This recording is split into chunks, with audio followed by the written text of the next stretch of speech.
Here is a true story. In 1992, in the United States, a 79-year-old woman suffered third-degree burns from a McDonald's coffee that was so hot it could cause serious injury within seconds. She sued the company, but instead of focusing on her severe injuries and the dangerously high temperature of the coffee, the case became infamous for being labeled unreasonable by many. Was this really about justice, or was there something deeper, a potential flaw in how the arguments were presented in the court? Could this be a fallacy at play? Let us unpack the reasoning behind this case and see what we can learn. Welcome back to our series on logical fallacies. In the last video, we explored the concept of circular reasoning, where the conclusion of an argument is used as its own evidence. If you missed that video, make sure to check it out after this one. Today, we are tackling yet another common logical fallacy, the Strawman fallacy. Let us break it down, learn how to spot it, and see some real-world examples.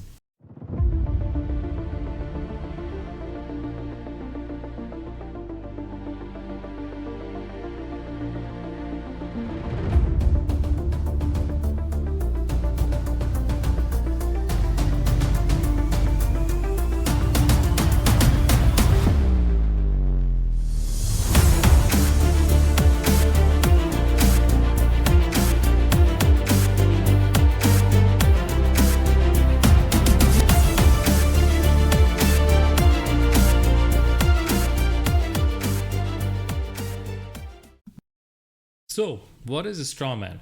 A strawman as fraud is a deceptive tactic where a person or entity creates a false or misleading representation, essentially a dummy version of a person, argument, or legal entity to manipulate a situation, defraud others, or evade accountability.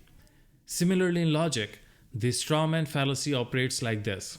Instead of addressing the actual argument someone has made, you construct a distorted or exaggerated version of it and focus your attack on that misrepresentation.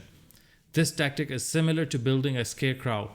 Just as a scarecrow is easier to knock over than a real person, a distorted or oversimplified or exaggerated argument is easier to dismiss than the actual point being made.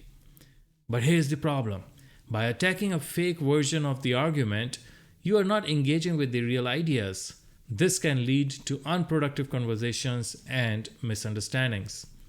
Let's look at how the strawman fallacy can show up in conversations about important issues such as environment. Imagine this scenario. Person A: we should regulate carbon emissions to protect the environment.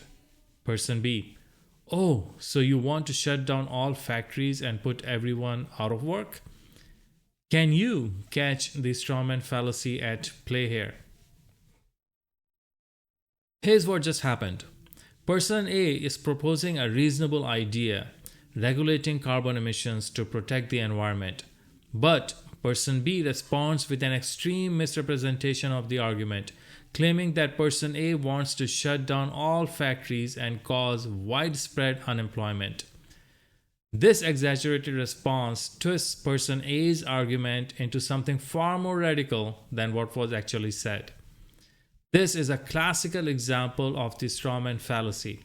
Instead of engaging with the real point about environmental regulation, Person B creates a distorted version of the argument, a strawman, and attacks that instead.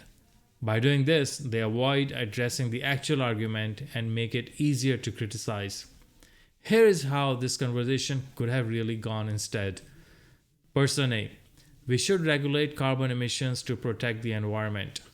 Person B: are you suggesting tougher regulations on factories? How would that work without hurting jobs? By asking for clarification, Person B keeps the discussion focused on the actual argument and creates an opportunity for constructive dialogue. The key takeaway: always aim to understand and address the actual argument someone is making.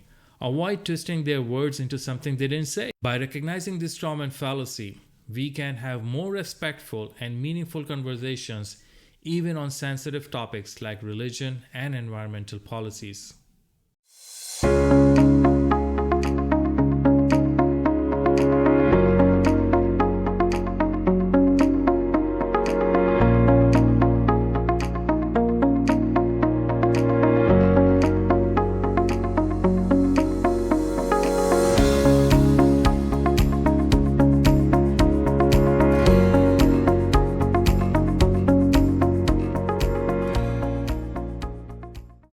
The Strawman fallacy is a great example of how arguments can go off track.